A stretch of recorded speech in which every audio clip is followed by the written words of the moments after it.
pase, pierna derecha, directo al arco, ¡golazo! ¡Golazo!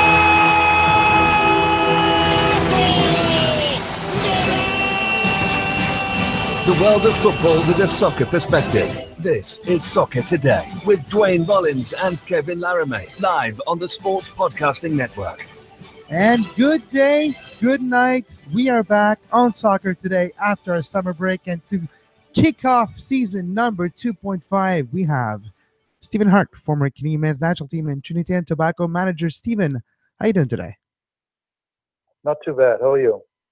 Stephen, it's good to hear from you, and wanted to bring you on today. I thought it was fitting, as someone with such experience in CONCACAF, to talk about the latest round of CONCACAF World Cup qualifying, the Hacks. But before we do that, obviously, a former Canadian manager, you would have watched the game on Saturday with interest. What is your perspective on the state of the Canadian program right now, based on that friendly and based on the Gold Cup play of this past summer? Well, I think that the fans have a bit to be excited about. It looks like a very nice generation emerging, quite balanced, probably one of the more balanced Canada teams I have seen for quite a while. And the prospects of the potential of this team, I think, are huge. Fair enough, and we do have lots of time to grow into that. Hopefully we'll get to see more home friendlies in the near future. That CONCACAF League of Nations idea is very intriguing to me, Stephen. But let's move on to the Hacks to the World Cup qualifying right now. I made a tweet yesterday talking about San Pedro Sula, which of course you have experience with, the unfortunate experience of the infamous game down there. You mentioned in a response to that just how difficult it is to play. Can you articulate what that environment's like, what it's like to go down and play in that stadium, in that city? I really don't know if I could give it justice. It's difficult from the very beginning. Everything about it, the hotel stay, everything becomes difficult, and then it's a different sort of atmosphere inside of the stadium. Not even to touch on the environmental side, because also it's a sapping type of heat, almost sort of swamp type. So it's very, very difficult environment to go into and get results. And I don't care who you are, whether it's Mexico, Canada, United States. Unless you've really been through the experience, it's difficult. And I mean, yesterday they played late into the game, and which would be marginally better. But when you play at 2 and 3 o'clock, it's something that I think makes it almost impossible to come away with a result. And the United States got that result late, Bobby Wood, with the equalizer at the 85th minute.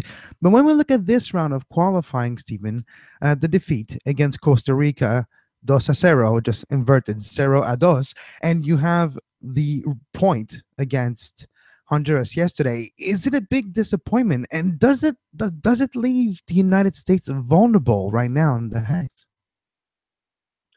Well, I think this would have been a great Hex to be in for everybody, and I certainly felt that with Trinidad and Tobago, because you have you traditionally you have 3 powerhouse teams, so to speak, but one of them faltered badly, and this whole Hex has been up and down for almost all the teams, and US are now in tough.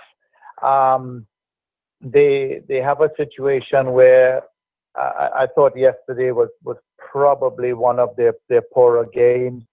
Wood did take the chance nicely, and I think the US now are going to have to be very calculating, and they have to go and play Trinidad and Tobago at home. Trinidad is out of it. You don't know what kind of squad they will put out, and that might be to the US benefit. And of course, it's still possible, and everything to play for. So, it remains to be seen. The teams that have to play Mexico have qualified, and who knows what type of squad they are going to put out. So, I don't know. It's a tough one to call. You have experience with Trinidad and Tobago in the last few years and Canada before that. To see emerging teams like Costa Rica, how impressed are you by their win earlier in the weekend and their performance at the Hexagonal Championship so far? It seemed to me like it's the new powerhouse. They might slip in the top three if the United States or Mexico, or they become in top three now. So what do you think about Costa Rican football's rise? Well, I mean, Costa Rica, for me, have been extremely consistent at the senior level. Very, very consistent. This squad faltered a little bit back in the I think was the June qualification phase. They stumbled. They seem to have lost their way a bit after a brilliant start. And even through the Gold Cup, they didn't look as well oiled as they did earlier in the Hex, but they certainly turned things around and are back with a sort of confidence that really and truly is impressive. Stephen, obviously your experience at TNT through the semifinal stage saw them into the Hex. They are on the bottom of the group there. What do you think their role to play is in the final two group stage games? They do finish the tournament up with the United States in Trinidad and Tobago. What kind of challenge will that be for the Americans down there? What kind of motivation will the TNT players have to play spoiler in that game, do you think? Well, that's a tough question. TNT has its problems. Most of it is off the field, and now it's been transferred onto the field. I think really and truly they owe it to the public to come out and do something in the game.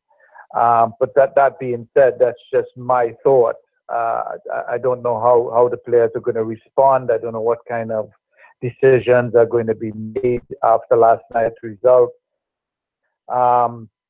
And I don't know what kind of squad they're going to look to put out against the U.S. But certainly the fans deserve better, and they do have the squad to make it very, very difficult for the U.S. The last time I was in charge, when we played the U.S. in Trinidad and Tobago, we came away with a tie in a game I thought we could have gotten more out of. I don't know how exactly they will approach the game, but I will say they owe it to the public. Fair enough. Let's turn our attention to Panama, which is a team that we haven't really spoke of so far in this interview. They are on the cusp right now. They would be in if the Hex were to end right now with the U.S. going through the playoff situation. But do you think that they have what it takes to get it done, to finally get to their first World Cup? I'll tell you something about Panama, and I thought they had it last World Cup qualifying until I think the 87th minute. They are a very tight unit. The squad seldom changes and has not changed very much over the last 4 years.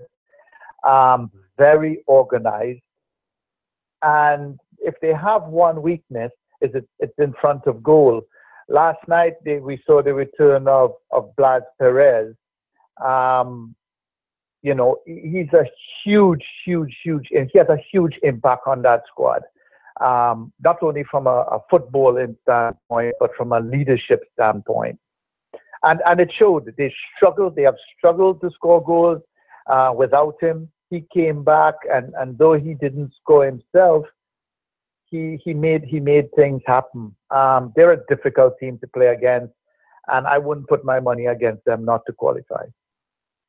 Stephen, when we're looking at the soccer landscape in Canada, especially in the very short near future, there's the Canadian Premier League on the club side that is becoming an option for a lot of players in the near future. What is your thought on this project, the Premier League, that will come to fruition next fall? Well, I think it's way overdue. I think we're the only nation on the planet trying to get to a World Cup without our own league. And it's long overdue. Having coached all of Canada's youth teams, my biggest criticism of the entire program was that we would have some very talented under 17 teams moving into under 20 teams, and then over 80-something% of the players will just disappear from the game. Now, you can't maintain a national senior program when you have such a big loss of talent. And they disappeared from the game simply because they don't have a league to cut their teeth in and to remain consistent, and then maybe get bigger and better opportunities. So I really think it's long overdue. It's long overdue for players. It's long overdue for coaches. It's long overdue for referees. And in the speculation process now of the Canadian Premier League, Halifax and Wanderers, the name supporters group exists now, and it's looking very good for a potential franchise of that league in Halifax. Stephen, what is next for you as a coach? Could the Canadian Premier League interest you? Well, yeah, I will it's definitely something I would look at and be interested in. I am looking for something that interests me at the moment. That's a challenge, and so far, there's been nothing that I really think I could dive into. But certainly, if there's a professional league and here and I'm available, of course, I want to contribute. I've been in the Canadian program not only as a coach but as a TD, and we are now seeing the emergence of talent that came through the hard work of so many people, and I think the league is the next sort of big giant step that Canada needs to make. Stephen, of course, you got your coaching start in Halifax, I believe, with what was it, King of Donaire? Was that what they were called? I believe, at any rate. My new favorite team ever now, because Donairs are amazing. Anyhow, I'm curious to get your thoughts on what you think that market would be like. Do you think that they will embrace professional soccer if, in fact, what we expect happens, and they do get the professional team there? Well, it all depends. It all depends on the presentation, but I think it's ripe. It's ripe for that, and if it's done right, yeah, it will be embraced. Yes. Fair enough. All right. I want to go back to CONCACAF a little bit. I'm curious. I want to ask you about Jamaica, a team that makes the back-to-back Gold Cup finals, but yet fails to qualify for the Hex. From your perspective, having managed in CONCACAF, knowing the CONCACAF nations, well, what do you think is happening there? Why can't they be consistent? Well, I don't know. Maybe it's a Gold Cup curse. I don't know. Canada won the Gold Cup and then didn't really do well in the qualifying in 2001. I mean, seriously, I don't know. Jamaica, like Trinidad, like so many of the Caribbean nations, struggle administratively. They struggle for the funding and to consistently carry the program forward. They have a huge number of players that were not available to them for whatever reason. Yet they push their way through in the Gold Cup. So it just shows that the depth they have. They certainly have more depth than Trinidad and Tobago, and even arguably Canada. But to get it right administratively is the biggest problems, and to get the financing to do it right, and to be patient. Listen, when I first started coaching Trinidad, I think I had 2 weeks, if that, to go to the Gold Cup. Went to the Gold Cup, played the first game, we got a tie, lost the second game, won the third game, and they were already saying fire Stephen Hart. It's not easy places to work. There's just hit and miss. It's almost like the administration just roll the dice and whatever happens, happens. Okay, well, speaking of which, there have been some suggestions in the past we talk about the Canadian Premier League earlier. There's been some suggestions in the past that maybe a Pan-Caribbean league might be something that would help the overall level of the game. Do you think that, considering those administrative problems, that's a viable thing to try and aspire to right now, or are we still years away from the possibility of having a Caribbean-wide professional soccer league? Wow, that's a good question. I don't know. Maybe you should have given me this question before you came on the air so I could think about it. I think it's difficult expense-wise. I mean, it is possible. It is very, very possible. It would change the entire landscape of the region. It really would, because the U.S. has a very good product now, the MLS. Mexico, of course, has a great product. And even some of the Latin countries have a good product, and I'm talking about their leagues. And it would be really nice for the entire developmental structure if you can put something like that in place. I think it would transform the CFU, because let's face it, if Haiti, Jamaica, Trinidad and Tobago, Cuba, if they ever get organized, it raises the entire standard of the confederation immensely, because on any given day those teams can upset anybody and really challenge to push the whole confederation into another level. All right. Final question on the Hex, and then we'll wrap up after that. But we haven't talked about Mexico yet, and they are having a pretty good campaign, although they failed in the Gold Cup, but they had a B lineup there quite clearly. How far? What's the ceiling for Mexico? Can they go deep in a World Cup? It's always sort of been, sort of the ceiling they hit on when they get to a certain point in the world. Can they finally crash through that and make a deep run and really represent CONCACAF late in the stages of a World Cup? I think it's a generational thing, really. Even the biggest country. I mean, look at what Netherlands are going through. And even the biggest footballing countries, not biggest population, but biggest footballing countries, struggle generationally. You've seen it. We're seeing it with Canada. We struggled a bit, and now we've got a generation coming through that shows potential. And I think Mexico are going through that. They still have to wait for their under-23s to sort of mature. I had the opportunity to play them twice, once in the Gold Cup and then once in an exhibition game in Salt Lake. I think defensively is where they really need to get things right, and arguably, maybe in midfield, somebody to just sort of protect the back line a little bit better. And right now, Mr. Osorio, I mean, he's done a really good job, but I still think he's struggling to find his best 11, and it'll be difficult for them at the World Cup. I hope I'm wrong, but I think it's going to be difficult for them at the World Cup. All right, final question. We'll get you to make a little prediction here. Mexico is in.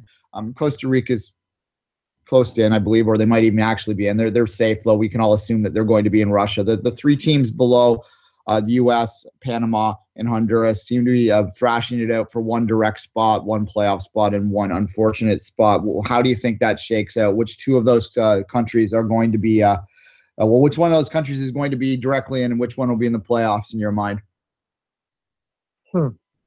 I think it's going to be U.S. The U.S. directly in, and do you think Panama has enough to get that playoff spot? Yeah, I think right now, you don't want too much of a break when you're on a roll. But if I have to say, when I watched the game against Mexico, which I thought they were excellent, and then they got the 3 points versus Trinidad that they desperately needed. I think they can hold out. All right, fair enough. Stephen Hart, former manager of the Canadian men's national team, Trinidad and Tobago. We thank you for your time, Stephen, and we wish you well in the future. Hope we see you on the sidelines again soon. No problem, gentlemen. Thanks for having me. You are listening to Soccer Today. Follow us on Twitter at Soccer Today SPN and like our Facebook page, facebook.com/Sports Podcasting Network. You can find the podcast version of all the shows we do on iTunes, Apple Podcast, Google Play Store, TuneIn Radio, iHeartRadio, and anywhere you get your podcast.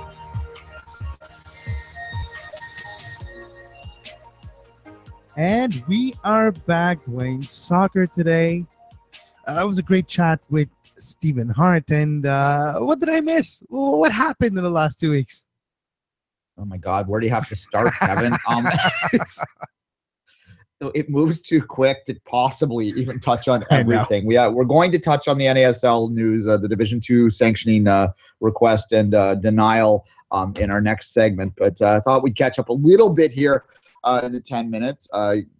Kevin, as you mentioned, you were out in Halifax for a while in the Maritimes. I guess I should ask you how that went. Did you enjoy your time in the Maritimes? Oh, yeah, I did. I went to Peggy's Cove, went to the Valley too, saw some vineyards, saw some rock formations, islands, sea. I put my feet in the ocean. It was all great. I had some donair. What do you want more? Life is pretty good. Meanwhile, my travels got as far as I think did I get to the east end of the city? No, I don't think I did. I think I might have got to Yonge Street a couple times. So I traveled east as well. I went all the way to Yonge from Lansdowne. So there you go. Oh, I went to the Citadel. I was hiding for a bit because after that Montreal defeat. But it was fun times.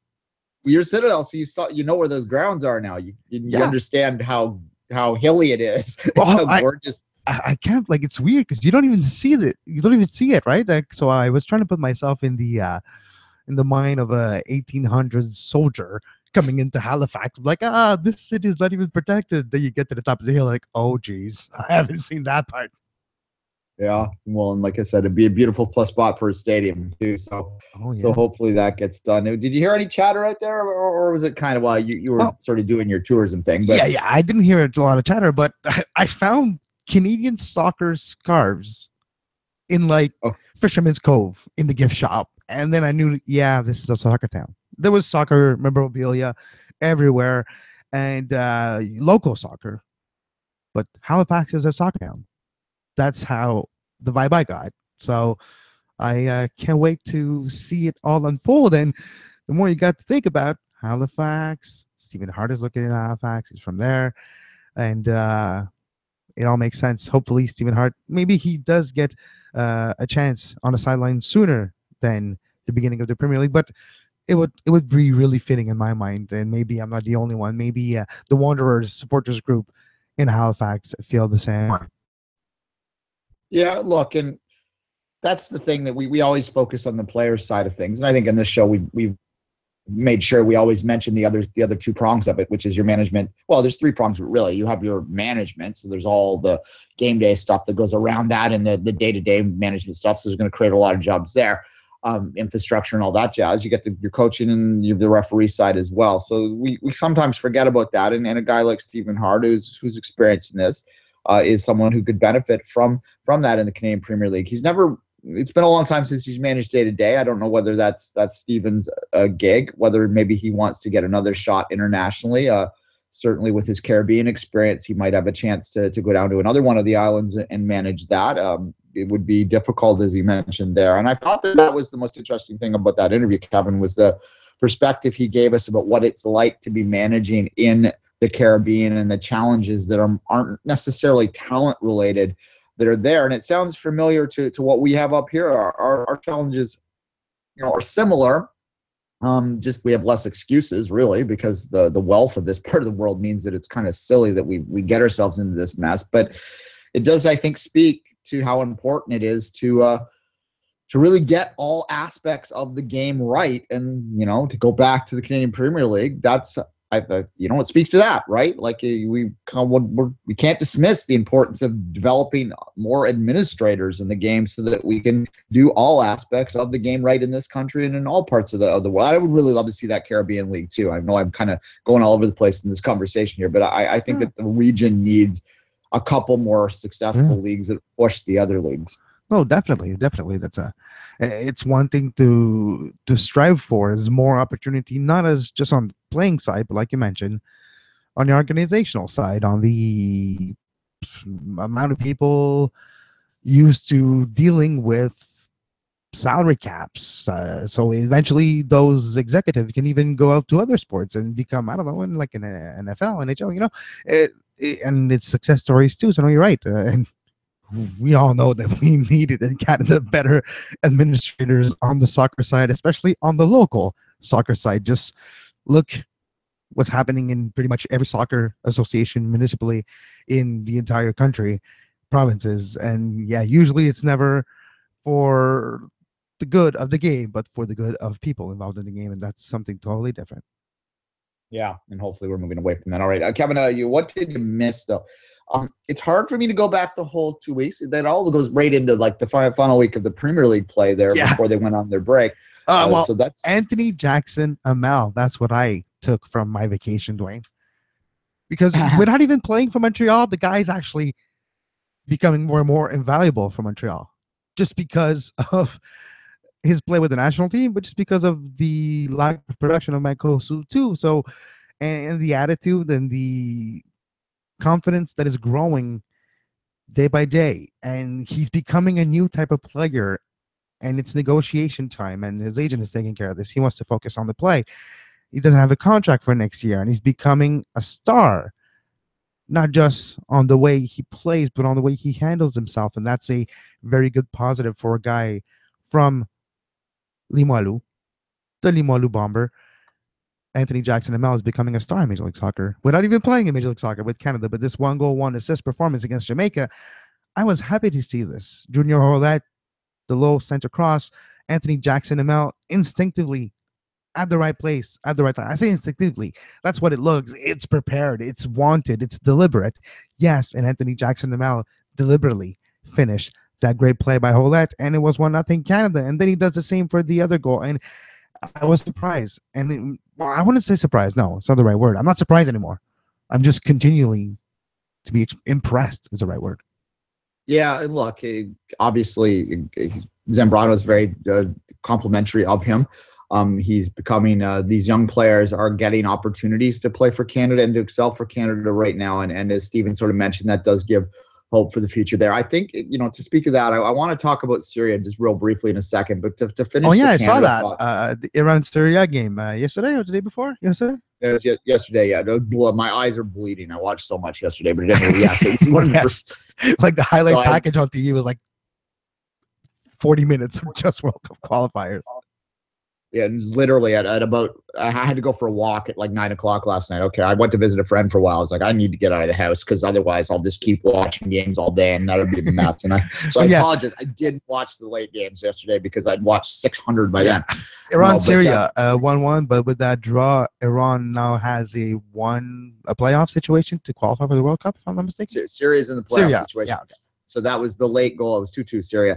They scored late, and it was quite. There's a video out there of the Syrian call of the game. It's quite emotional. They're crying. It's kind of a weird story, the Syria, because it is a feel good story in some ways, but then you sort of look at the politics of it and how kind of soccer is being used by both sides of the sort of problems they have there to try and be a bit. It's not as. It's gray, we'll say. It's not black and white in terms of nice story, bad story. It's kind of gray, but nonetheless, you feel it's for the a players. Story. It's a story. Yeah, that's a feel good one. We'll see. Well, and you do kind of look ahead and know that they're now playing. They're playing in that Australia probably, but it could be. Well, it is Australia for sure. Australia, okay. For the playoffs. So Australia was the big loser yesterday, and that was in terms of watching those games play out. Saudi Arabia qualified directly with a goal in the 70th minute or so of their second half there. Kind of a mediocre performance against a half uninterested Japanese team that already was through. Like Japan, as every cycle, Japan is the first team to qualify. If you'll notice that, because the way Asia does their qualifying. Because it's like few hours before everybody else anyways. So even if it's the same date, so they were kind of, it was like 40 Celsius on the field in Saudi Arabia, and they were like, okay, let's just get through this. Saudi Arabia won and got the direct berth, which pushed Australia into they're going to have to win 2 playoffs to make the World Cup. And there's a certain irony to that too, because they moved to Asia to try and avoid having to go through those playoffs, intercontinental playoffs, and now they're going to have to do them again. Potentially could be playing that 4th place. Well, not potentially. If they do beat Syria, they will be playing the 4th place in CONCACAF. which brings up to that other conversation there that you can't help but think USA, Syria, and an intercontinental playoff. There's so many narratives to that. Kevin, quickly, I want to finish. I don't even want to go Canada. there. I don't even want to go there. Say in terms of the importance of that game. Yeah, but it was a game. It was a friendly. But I think what was important is just to have a good, solid result at home to give fans that are showing up more reason to come back again. I think that was the great value of it. And as I said to Stephen, hopefully we'll see more of those. Shall we take a break? Yep, let's take a break. Another of the brand new bumpers.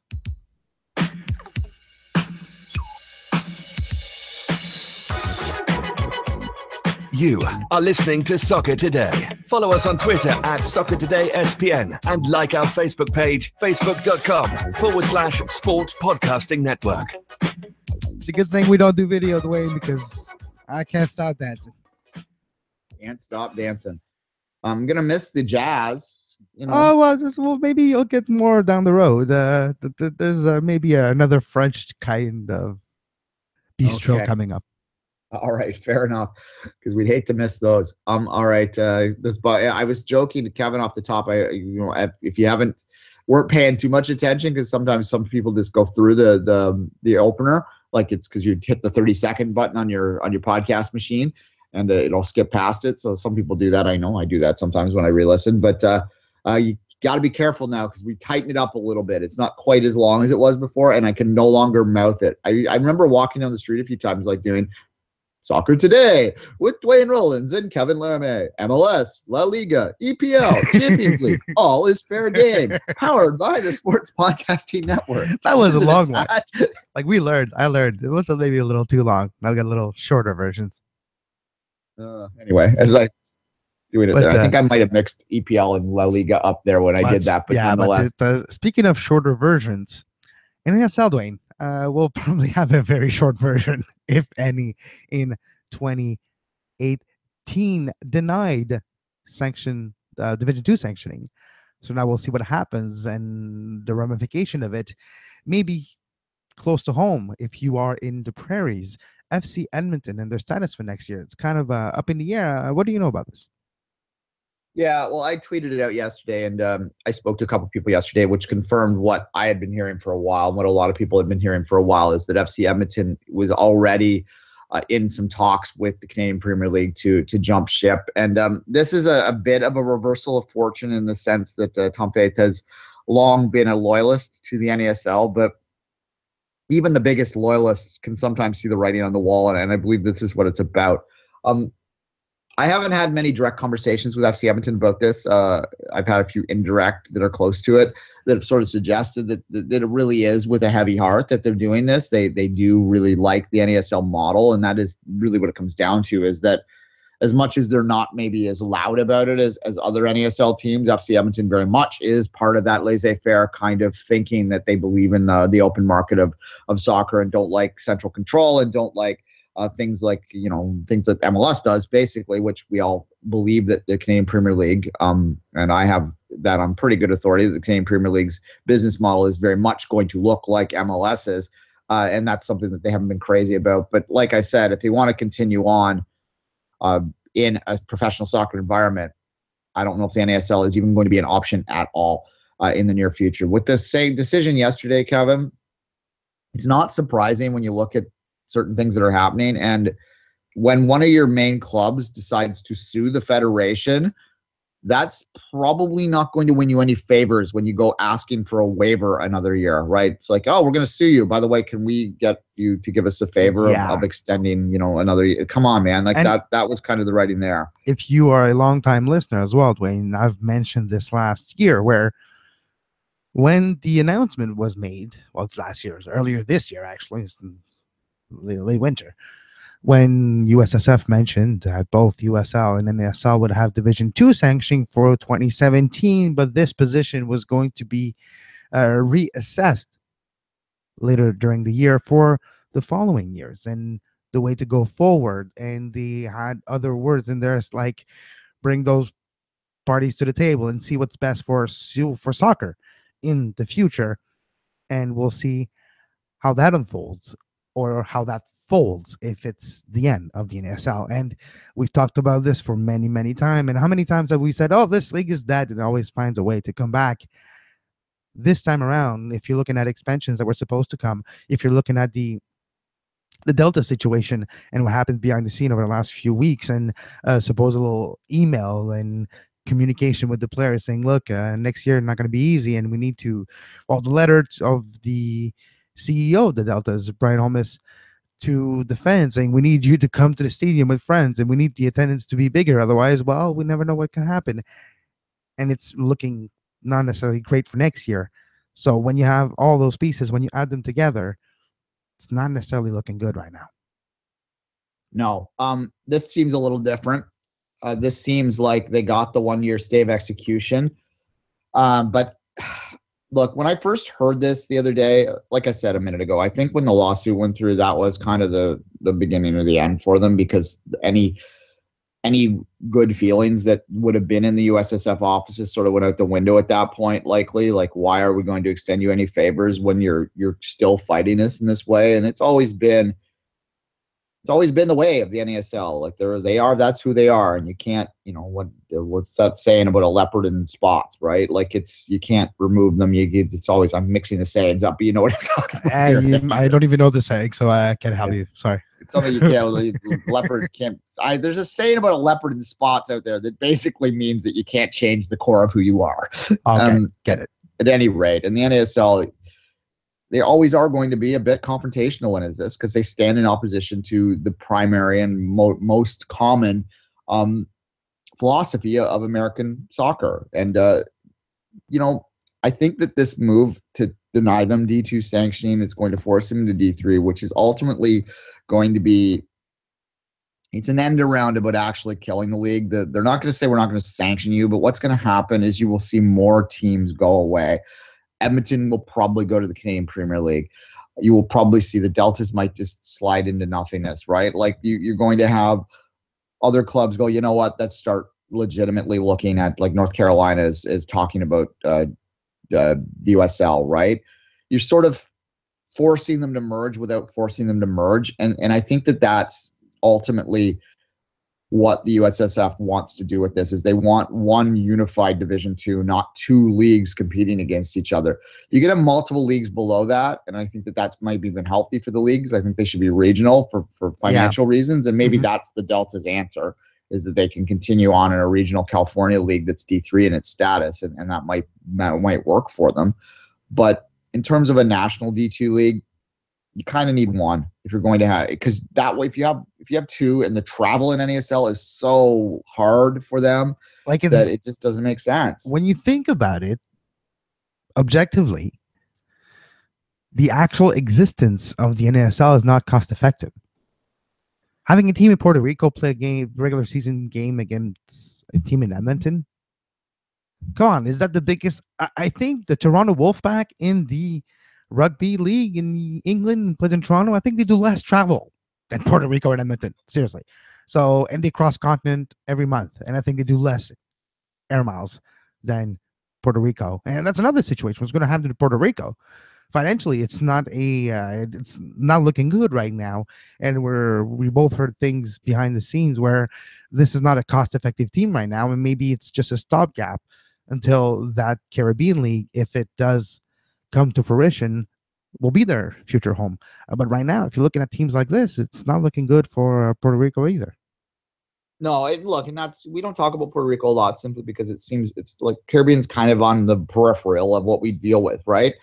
But certainly, it's kind of a shame when you think back. We both remember the Islanders and how successful they were and how popular they were there. Watching games in the CONCACAF Champions League back at the early part of this decade was something that was always it was a staple of each year. I mean, they were always there, and they were such a successful team off the pitch. And unfortunately, just the finances of that have made that impossible. And it is kind of a shame, because they had a nice thing going, and it really does illustrate how they need to find a solution that fits their geographical needs a little bit better, is the way to put that. And the Pan-Caribbean League would be ideal for them. And it's, not to belabor that today, it seems to be the theme of our show, but certainly leagues and having our own solutions are what has to happen. And the geography of North America is so difficult for professional soccer, and the NASL has always been up against it there. And look, the other part about this is that do North American fans, and yes, we understand the pro-rellers out there are loud and they're in your face, and they seem like there's more of them than there are, Kevin, but does the average North American sports fan want a league in which you have such huge disparity between have and have nots? It's just not how the culture works over here. And the NASL is certainly set up that way, where you have, Miami, the Cosmos, and everyone else. And I don't know whether that's a formula that works anymore in this part of the world. No, I agree. And if you're looking at it as well, with USL and MLS partnership, with the franchise bidding process to get a club in Major League Soccer, like last January, a lot of them were USL entities that wanted to kind of be promoted to MLS. Yes, it's a promotion that you have to pay for. It's kind of a promotion. Yeah. So for sure. It's kind of, it's maybe that's how you do. If you want value in clubs, you don't necessarily have relegation, but you might have a bigger number of your first league, and those teams are created in the second league and becoming successful there, and then you gain the trust or the confidence of the other owners, because that's basically what that price tag is, right? It's, we trust you to be part of our club, and that costs you $100-something million. Yeah, no, it's how the North American franchise model works. And again, there are a lot of, and just the nature of what we're doing here, there is a disproportionate amount of pro-rel supporters, or, maybe not the rabid ones, but certainly ones that are more inclined to go that way, that probably listen to us. And I, as well, really like the model, obviously, as I've said many, many times before, but the financial reality of the sport in this part of the world makes it very difficult. And we're seeing that with the NASL. And we've been talking about, you mentioned it, I would suspect at this point in time that we've almost surpassed talking about turf on our show, with talking about the death of the NASL and pro-rel stuff like that. It's become the most common theme of this show, outside of obviously the Canadian Review and things like that. So it's just such an ongoing, never-ending issue. And, does yesterday's news mean that it's finally going to end? I suspect there's a few more death rattles to come, but I think ultimately we're beginning to see the beginning of the end. And and when this court case finally does get to the the arbitration of sport the place, I'm saying that wrong, but at any rate, you know what I'm talking about. The Tribunal Arbitral du Sport. Yeah, thank you. I'm not sure they're going to hear the case, based on what my understanding and talking to a few people that are legally inclined. And I know that there's a lot of folks on that side of the debate that think that this is a slam dunk for them. But anything I'm hearing is that this is far from it. And it's likely going to get thrown back to arbitrate this yourselves and figure it out, because it's not a black and white issue. And if that gets rejected, then really the raison d'etre of Miami goes out the window. And if they disappear, then I don't know. And, Beckham's already going to MLS Board of Governor meetings, right? So and once that team gets in there too. Yeah, and exactly. And it's just a foregone conclusion. Miami is not part of the bidding process for a franchise. They kind of already have one. Just make it happen. That is a problem. So that's what I got from Don Garber's press conference at the All-Star game. And when he talked about Beckham's presentation during the afternoon of that day, and how everybody was kind of impressed and gave the go-ahead to continue working on that project and trying to seal the deal for the land and everything. So that was the interesting part of the Beckham-Miami situation, where now I'm more convinced it would happen. I've always said it's never going to happen. Now, earlier this year with that conference and those announcements by the Commissioner Don Garber, I'm more convinced that it might happen. So we'll see. The biggest reason it might not have happened is that he was promised a franchise for what, 20 million? 25. Yeah, it was. Well, no. 150? At the beginning, it was you'll get 25 million, and that will give you a franchise. And eventually, became to we'll give you 25 million of a 25 million voucher for an MLS franchise, where it's kind of like your promo code. So promo code Beckham Miami, 25 Like million when you off. get MLS Live, you get 25% off. 25 million off. Promo code Beckham Miami, maybe 2020 something, 2020. Okay. Fair enough. Okay, let's take a break, Kevin. We'll come back and we're going to talk a bit about Canada, talk a bit about the impact, talk a bit about anything else that catches our fancy to end the show. You can find the podcast version of all the shows we do on iTunes, Apple Podcast, Google Play Store, TuneIn Radio, iHeartRadio, and anywhere you get your podcast. And we are back, Duane. Shorter bumpers, as well for your listening pleasure. Major League Soccer, the Impact playoff race. Duane, before we went on our little summer vacation, the Impact were doing good. They were going to play against Toronto at home with a 4-game win streak. Everything was looking all rosy and fancy, and they were looking onwards and upwards and trying to be above that red line, which they were. And then reality came back. Yeah, 2 losses in a row. Do you want to talk about the? We should talk a 3-1. little bit about. It's 3-1 defeat, and what do you want to say? Toronto was the better team that day. I think, Kevin, what to say is that Toronto's game breakers were outperform Montreal's game breakers. I think is how I would take that, because I thought Montreal on the whole played fine, but Toronto took its chances, particularly through Javinko, and that's kind of the biggest. When you can't have a lot of players taking over a game at the same time, right? Because usually when one player takes over the game, he takes over the game, so the other players can't do that. And Toronto's best player did that.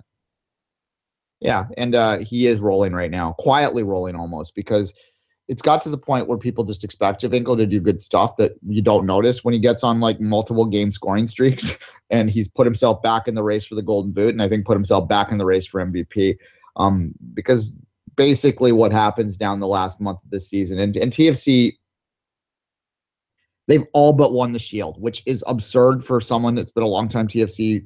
You still think that this could go wrong, but they're 9 points off. 9 points clear of Philly, of NYCFC. And then they're 12 points off Chicago in third. And if you're looking at the West, the best amount of point is 42. So they're actually 14 points clear of the team in the Western Conference. So yeah, it's pretty much done. The Shield goes to TFC. Yeah, well, New York plays tonight, and if they lose tonight, the magic number to clinch the Shield for TFC will be 13. So 13 combined points dropped by New York, gained by Toronto would clinch it. They could clinch as early as 3 weeks from now if everything went perfectly. Realistically, by the end of the month, they may have 4 weeks to spare when they really are doing nothing but chasing that record from LA, which we can maybe have a debate closer to that, whether that's something they should even be worried about. Yeah, but it's not about chasing the record for me. It's about looking at short-term history, like recent history of Major League Soccer.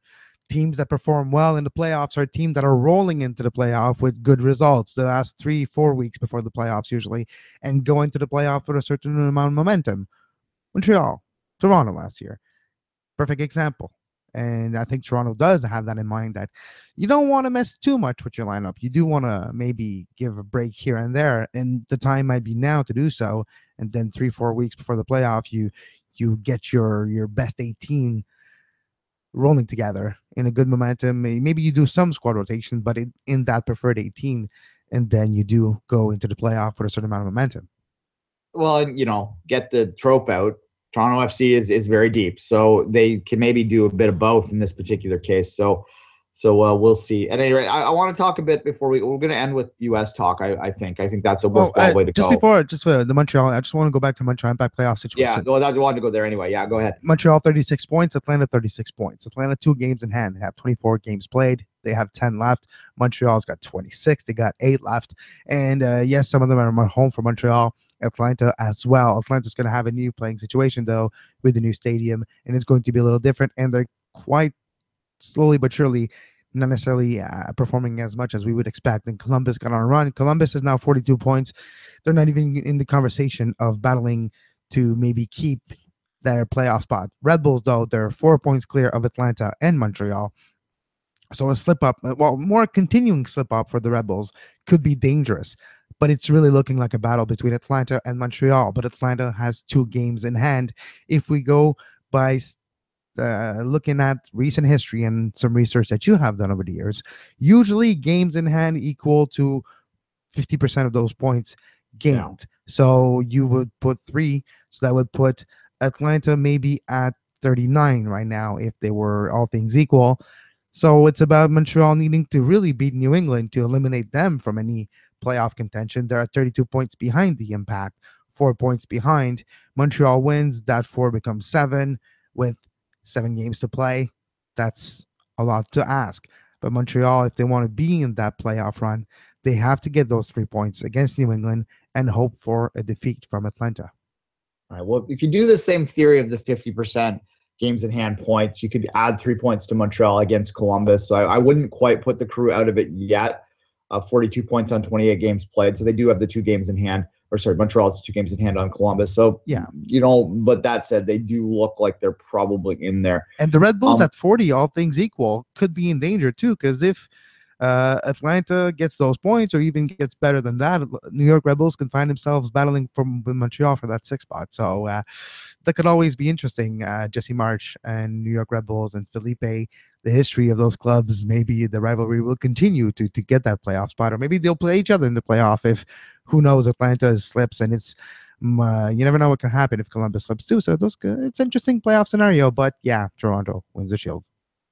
Well, and quickly on the Whitecaps, who really don't know, there's not much to say really on them because it's been like a week and a half since they played. So, look, 3 points separate RSL from the Whitecaps right now. So that is what you're looking at, 7th to 4th. So that's going to be a bit of a battle royale across the board. The team that really strikes me in the West that's interesting is what is going on in Dallas, because this is what a lot of us called this as our MLS Cup favorite, our Supporters Shield favorite leading into the year. I mean, I picked Toronto, but I would have picked Dallas second. Most people would have been somewhere in that mix. And now here they are right on that red line. That is kind of one of the more interesting stories going on, although they do have games in hand on them. But nonetheless, some interesting stuff going on below there. But the teams in front of them, some of them have games in hand, like Vancouver and Kansas City. And you mentioned 3 points. It's like 1 point behind between Vancouver in 4th and Dallas in 6th. And that could be interesting. But I do feel Vancouver's got a better shot now with their latest result, and they got some good results against Cascadia team. I think they could maybe push for the playoffs. So maybe we'll have all Canadian teams in the playoff if the results go Montreal's way in the next few weeks, or at least 2, probably for sure. I'm calling it now. There's going to be 2 Canadian teams in the playoffs. All right. There you go. I wouldn't put Montreal out just yet. That was exactly. That's why I mean at least 2, probably 3.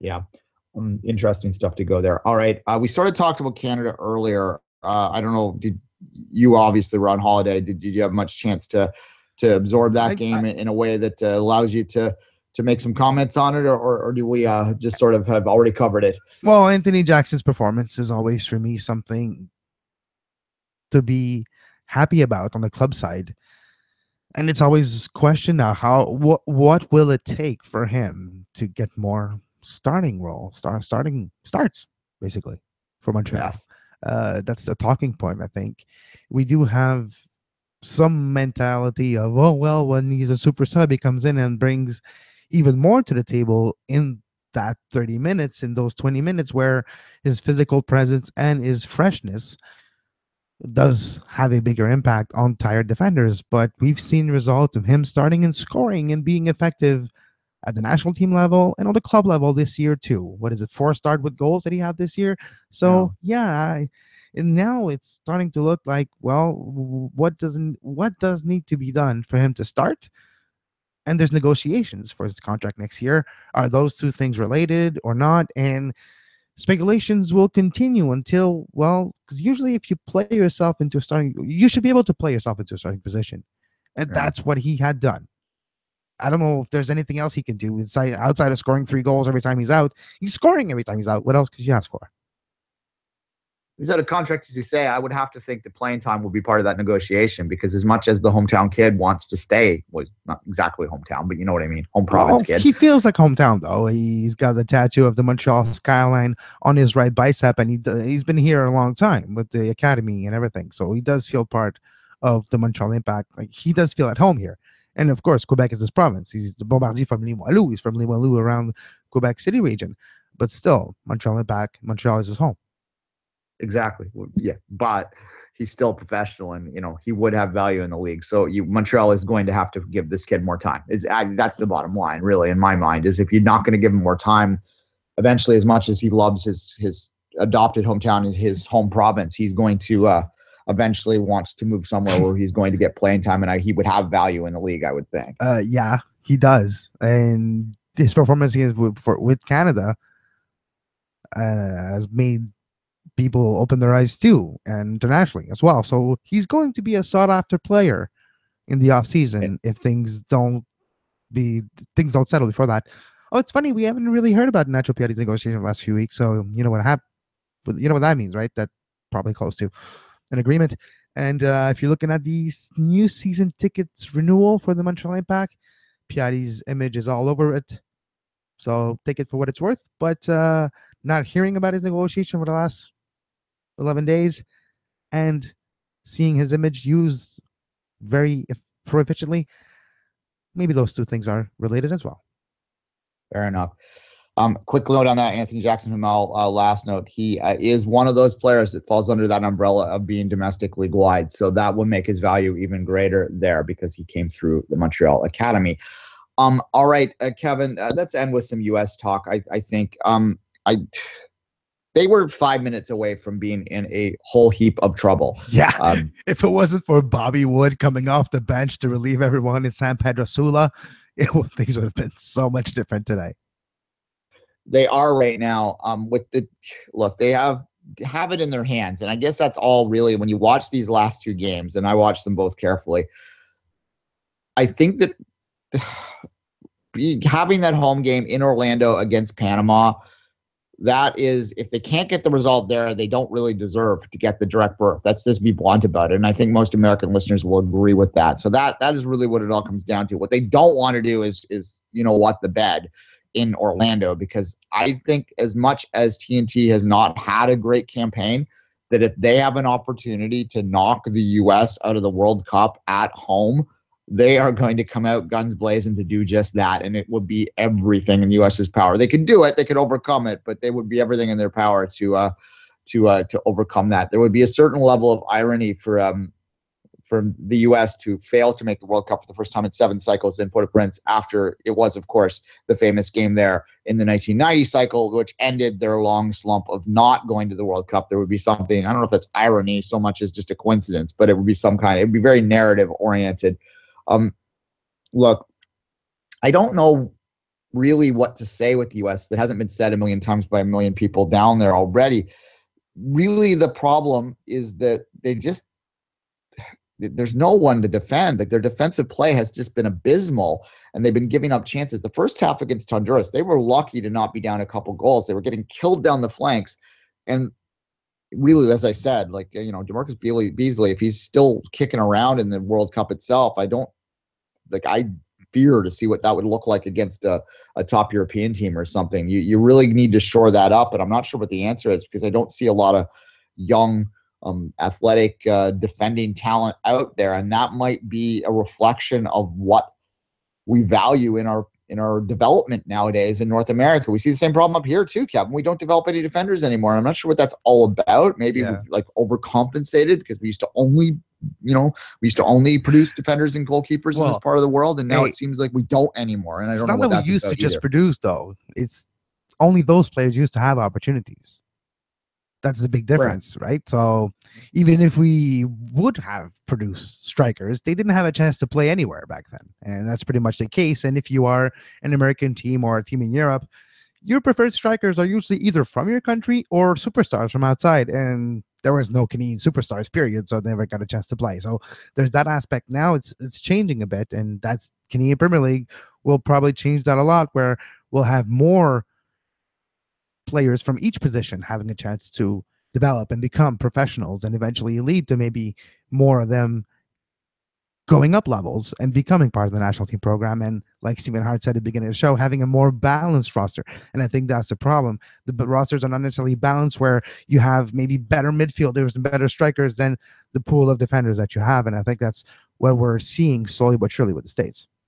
All right, we've been off for 10 days, so we almost could probably go for 2 hours, but we're not going to go for 2 hours today because we all have to have lives and no one wants to listen to a 2-hour podcast. But final thought on the Hex is that I think the big winners of the winner of the last round in my mind might be Costa Rica. I thought that they really showed themselves to be a potentially successful team again in the World Cup. I've always been impressed with that. I also thought Panama really showed that they deserve at least that playoff spot. I do, like Stephen, think that at the end of the day, it will shake out Mexico, Costa Rica, USA, Panama.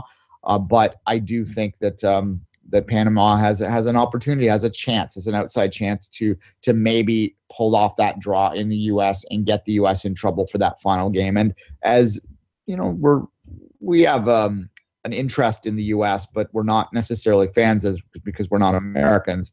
So I think from a neutral perspective, that would be the ideal scenario for the final 2 games of the Hex, to have the U.S. go down into TNT needing that result. Not necessarily for our American listeners, though. So we do empathize with you.